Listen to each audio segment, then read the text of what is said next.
Getting ready for holiday entertaining, and this set of rechargeable batteries goes perfect with this set of uh, LED lights. So they take AA batteries. One goes in one way, one goes in the other way.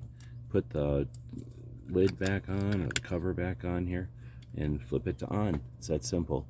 These are awesome because they've got the like sparkly bits down here, and then the thing up top. These look a lot like wax. They act like wax. However, and you can see they kind of dim like a real candle. However, they're not real wax. I do have some that are real wax, and those can actually be a little messy.